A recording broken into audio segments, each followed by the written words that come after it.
हर हर महादेव, श्री शिवाय नमस्तुभ्यम। दोस्तों, आप सब पर बाबा की कृपा बनी रहे। आज हम आपके लिए एक और उपयोगी वीडियो लेकर आए हैं। आज के वीडियो में हम आपको बताएंगे कि जब आप सफ़ेद आंकड़े की जड़ का उपाय करते हैं और आपने कमर पर बांध भी ली, उसके बाद गलती से बीच में अगर वो जड़ खुल जाए कमर पर बांधने के बाद, तो क्या करें। आप सब हमसे कमेंट में पूछते भी हैं कि दीदी खुल गया है तो हम क्या करें। तो आज हम आपको बताएंगे इस वीडियो में कि जड़ कमर पर बांधने के बाद अगर खुल जाए तो हमें क्या करना है। क्या फिर से उस जड़ को बांध लेना है या हमें फिर से दोबारा से उपाय करना है। तो सबसे पहले हम आपको कहेंगे कि जो सफ़ेद आंकड़े की जड़ वाला उपाय है उसे आप बहुत ही सावधानी से कीजिए, शांति से कीजिए, हड़बड़ा कर नहीं करना है। इस उपाय को जब आप मंदिर में जाएं उपाय करने के लिए, तो अच्छे से इस जड़ को पहले धागे पर बांध लीजिए। धागे पर जब अच्छे से बांध लेंगे 2-3 बार करके, उसके बाद आप कमर की साइज नाप कर कमर पर बांध लीजिए जितने आपके कमर हो। ऐसा नहीं कि फिर आपको बाद में उस जड़ को ढीला, अगर ज़्यादा धागा हो गया तो फिर टाइट करना पड़े, या फिर ज़्यादा टाइट हो गया तो उसे ढीला करना पड़े। तो इन सारी बातों को आप ध्यान में रख के जड़ को अच्छे से बांधिए। कमर की साइज धागा को नापिए, उसके बाद बांधिए, हड़बड़ा कर नहीं।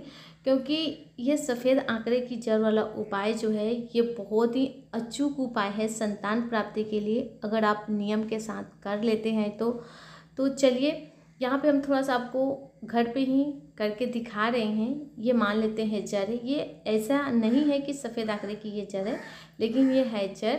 तो इस तरीके से आपको साइड के हिस्से को हटा देना है और बीच में करीब 1 से 1.5 इंच की आपको जड़ ले लेना है। चिकना नुकीला नहीं रहे, नहीं तो आपको कमर पे 3 से 4 महीने बांधना है। अगर वो आपको तकलीफ़ देगी उस जड़ को, तो फिर आपको उस जड़ को फिर से खोलना होगा, इस तरह का करना होगा। इसलिए आप शुरू में ही उससे अच्छे से फ्रेश कर लीजिए।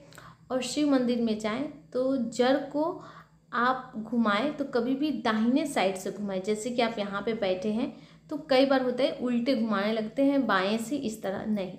जैसे आप देख रहे हैं इस तरीके से घुमाना है, आगे से अपने जाइए, फिर इस तरह से।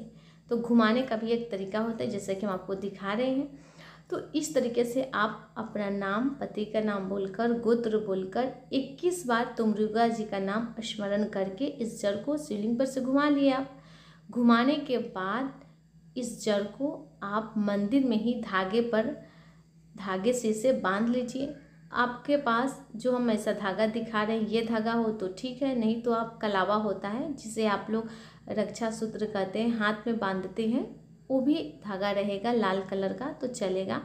तो इस तरीके से आप रेशम वाले धागा ले लीजिए और इसे एक बार नहीं, इसे 3 से 4 बार मोटा करके बांधिएगा। क्योंकि आपको कमर पे 4 से 5 महीने तक रखना होता है। कभी कभी इसे आपको अगर गर्भ ठहर गया तो 9 महीने भी रखना पड़ता है। तो इस तरीके से इसे बहुत ही आराम से, शांति से, हड़बड़ा कर नहीं, इस जड़ को खूब मजबूत पहले बांध लीजिए।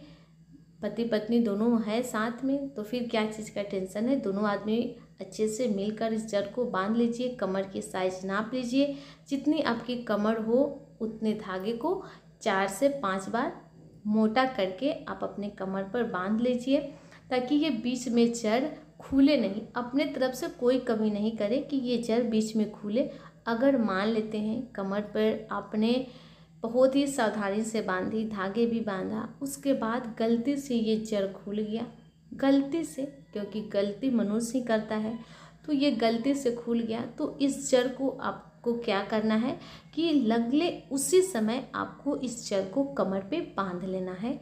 इस जड़ को नहीं कि रख देते हैं खिड़की पे या फिर बाद में इसे बांधेंगे या फिर मंदिर में ही जाकर बांधेंगे, ऐसा नहीं। गलती से खुल गया, आप उसी समय इसे श्री शिवाय नमस्तुभ्यम करते हुए, बाबा का स्मरण करते हुए इस जड़ को उसी समय बांध ले। फिर आप अपना जो काम है वो करें, इसमें कोई दिक्कत नहीं है। गलती से खुला है, आपने नहीं खोला है, इसलिए इसमें कोई दिक्कत की बात नहीं है। ऐसा नहीं कि अगर खुल गया तो फिर से आपको दोबारा से उपाय करना होगा, नहीं। अगर गलती से खुल गया आप उसी समय जड़ को बांध लीजिए। तो आपके प्रश्न के जवाब हो गए हैं, क्योंकि आप लोग के बहुत सारे आते थे प्रश्न कि दीदी अगर जड़ खुल जाए तो क्या करें, फिर से उपाय करना है। नहीं, आपको उसी समय बांध लेना है बिना किसी देरी किए। आपका उपाय सफल हो जाएगा। तो इस तरीके से आप ये सफ़ेद आंकड़े की जड़ वाला उपाय कीजिए। ये अचूक उपाय है।